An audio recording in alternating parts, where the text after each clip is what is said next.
E ao anjo da igreja de Tiatira escreve: Isto diz o Filho de Deus, que tem os olhos como chama de fogo e os pés semelhantes ao latão reluzente.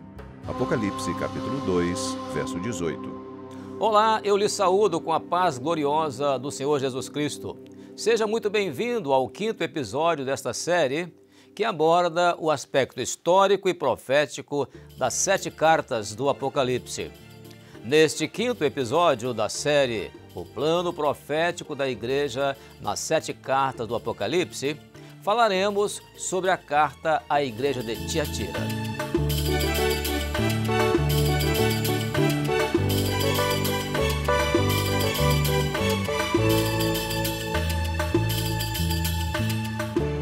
O período histórico de Tiatira se presume entre os anos 590 a 1530 d.C., aproximadamente. A estrutura social da cidade de Tiatira era constituída por 2 classes distintas de pessoas. Haviam homens de negócios que eram capazes de lucrar e adquirir bens na região para o imperador de Roma, César Augusto, e a família imperial. Haviam também escravos que eram trazidos e vendidos em Tiatira, onde um mercado de escravos estava localizado. Tiatira era uma cidade próspera, onde o bronze era também trabalhado. Talvez seja esta a figura que o Senhor Jesus queria usar para se apresentar a esta igreja como aquele que tem os pés semelhantes ao latão reluzente ou bronze polido. Os pés que se apressam para o juízo da condenação do pecado, pisando a cabeça da serpente, o inimigo das nossas almas. Tiatira foi uma cidade fundada por Alexandre o Grande e foi famosa e próspera também pelo seu comércio e indústria de púrpura, tecido de cor de púrpura ou escarlate. Tiatira foi mencionada também em Atos dos Apóstolos, capítulo 16, verso 11 ao verso 15.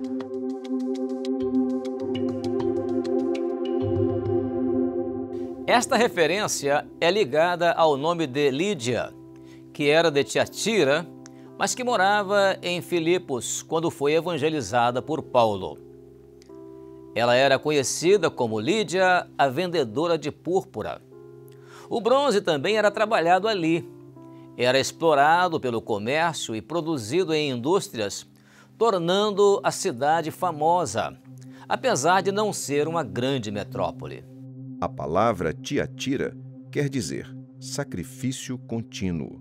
Refere-se ao período destacado da Idade Média, quando o culto de adoração a ídolos e a suposta repetição litúrgica do sacrifício do Senhor Jesus se equivalem a uma inversão do valor do ato do Calvário. Essa inversão de valor transformava a boa vontade de Deus para com os homens em um culto de boa vontade do homem para com Deus. Tiatira representa o período histórico que vai desde o século VI ao XVI.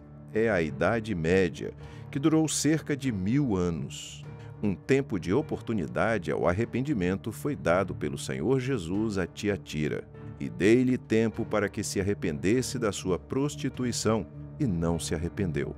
Apocalipse capítulo 2, verso 22. A sinagoga mencionada em Esmirna, no capítulo 2, verso 9, estava mais uma vez evidenciada em Tiatira, porque trazia do Velho Testamento todo o sistema litúrgico levítico, enfatizando o texto bíblico literal, ou seja, a letra, e anulando o sacrifício do Senhor Jesus. A liturgia de culto no período profético representado por Tiatira era somente para dizer que Jesus está morto. A tolerância a Jezabel.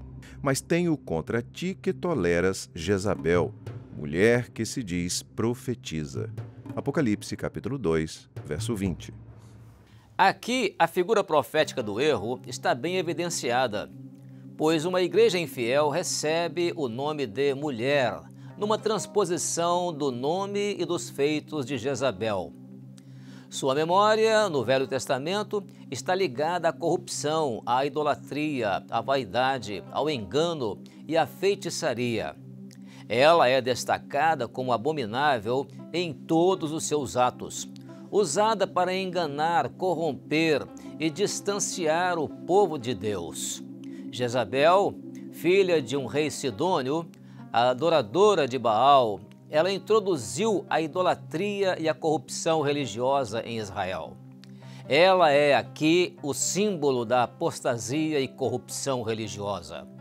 A igreja aqui tornou-se paganizada. O falso profetismo nesse período da vida da igreja está muito bem apresentado na figura de Jezabel, a rainha que, com toda a autoridade e embuste, domina e governa através do sistema de Balaão e da hierarquia do trono de Satanás, existentes desde Pérgamo. Apocalipse capítulo 2, verso 14 a 15, faz esse registro. Neste período se evidenciam todas as falsas doutrinas do Velho Testamento, as obras em lugar da fé, a tradição em lugar da Bíblia, o reino material em lugar do reino espiritual, a idolatria, a sanha assassina e sanguinária que o paganismo demonstrou nos primeiros séculos contra a igreja fiel, agora era instigada pela mulher Jezabel. Ela instituiu, no começo do segundo milênio, o martírio dos fiéis. Este foi o período chamado de Inquisição.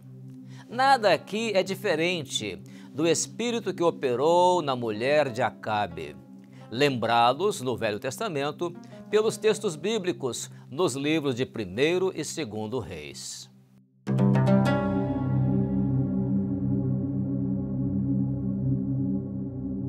O que fez Jezabel, conforme Apocalipse capítulo 2, verso 20? Na posição de rainha, Jezabel usurpou o trono, dominando politicamente para intervir loucamente no destino espiritual de um povo, especialmente para fazer este povo errar.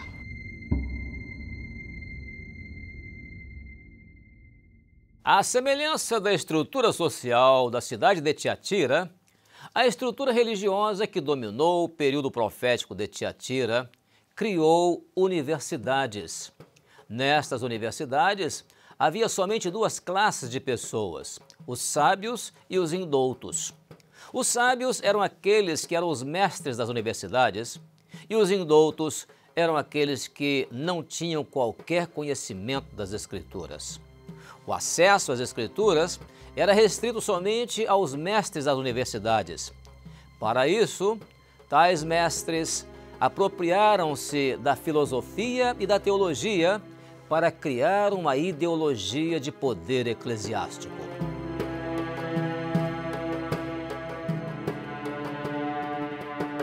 A doutrina fossilizada de Tiatira consistia em que todo o entendimento doutrinário tinha que ser usado para atender ao interesse da estrutura religiosa dominante.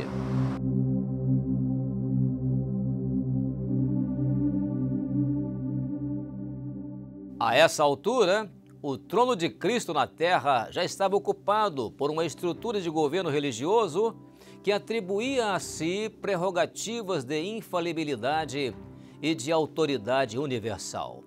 Ao mesmo tempo, essa estrutura contava com um substituto para o trono de Cristo no céu, ocupado por uma rainha. Lembramos que a nossa abordagem está sendo feita no sentido profético.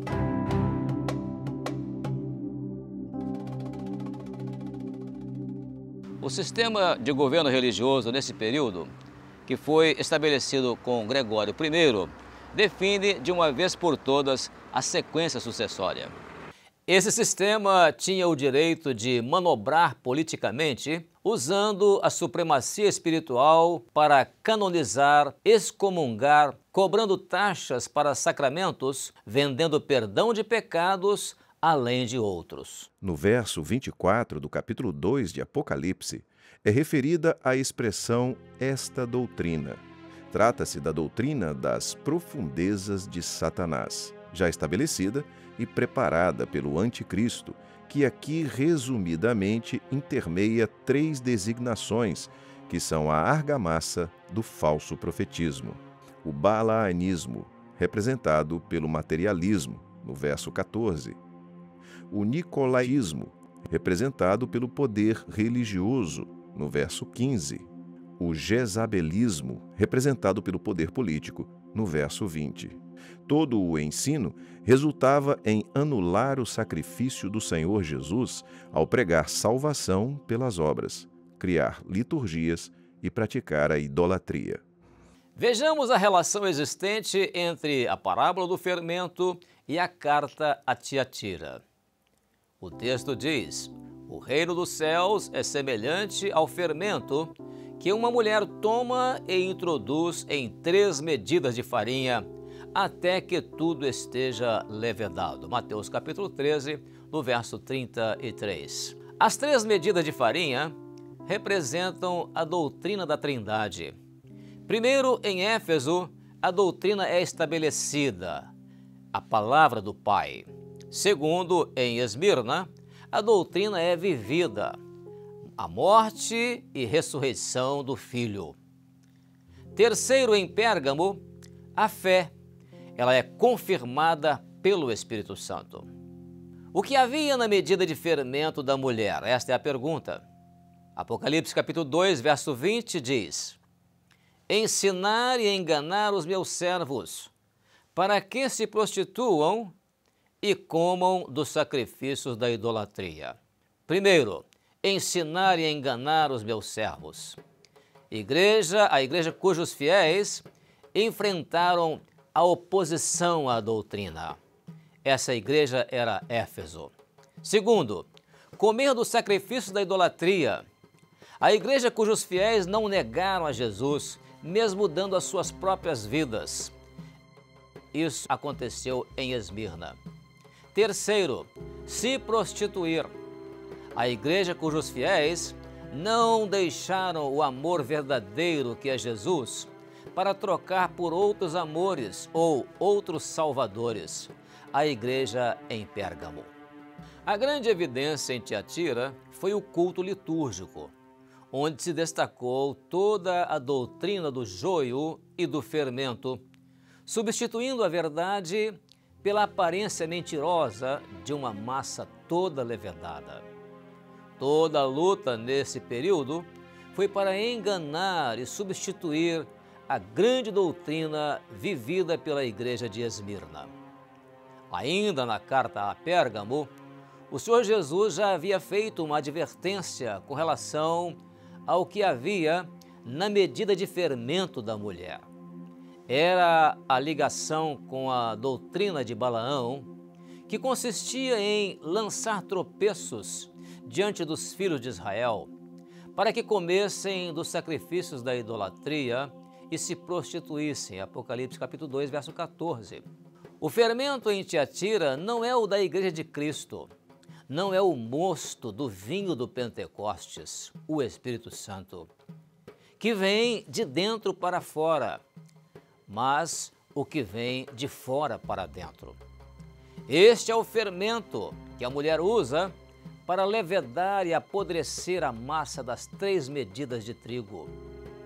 A massa levedada não é uma bênção, mas uma maldição, pois representa as inovações de heresias que foram introduzidas nas 3 medidas de trigo já existentes para azedar a massa. Foi com grande ousadia que a mulher, aqui representada por uma estrutura eclesiástica infiel, colocou o fermento da heresia na pureza do reino, na perfeição da doutrina bíblica da Trindade. Operação do Espírito de Conselho na igreja de Tiatira. E repousará sobre ele o Espírito de Conselho. Isaías, capítulo 11, verso 2. A ênfase da operação do Espírito Santo em Tiatira é o Espírito de Conselho. Conselho aos remanescentes fiéis em Tiatira. Versículo 25. O que tendes, retende-o, até que eu venha. Promessa já feita à igreja em Pérgamo, da vinda da espada da boca do Senhor, para batalhar contra aqueles que tanto oprimiam os fiéis. Apocalipse capítulo 2, verso 16. Para esta igreja, o Senhor Jesus faz 3 promessas. Versículo 24. Outra carga, outra Tiatira, vos não porei. Promessa aos fiéis que não têm a falsa doutrina de Tiatira. Versículo 27. Eu lhe darei poder sobre as nações, não o poder político ou religioso, mas o poder de Deus no evangelho capaz de alcançar muitas nações. Versículo 28. Dar-lhe-ei a estrela da manhã, uma referência ao milênio com Cristo, o verdadeiro milênio. Toda promessa aqui se refere ao período do milênio em que o Espírito Santo enfatiza o domínio e senhorio do Filho de Deus sobre as nações. Tal promessa se contrapõe ao domínio temporal e político que uma estrutura religiosa infiel buscou possuir aqui na terra. Quem tem ouvidos, ouça o que o Espírito diz às igrejas. Apocalipse, capítulo 2, verso 29. Encerramos aqui este 5º episódio da série O Plano Profético da Igreja nas 7 cartas do Apocalipse. E lhe esperaremos no próximo episódio, quando estaremos ali apresentando o nosso assunto relacionado à próxima carta, que é a carta à Igreja de Sardes. Até lá, então, e a paz do Senhor Jesus.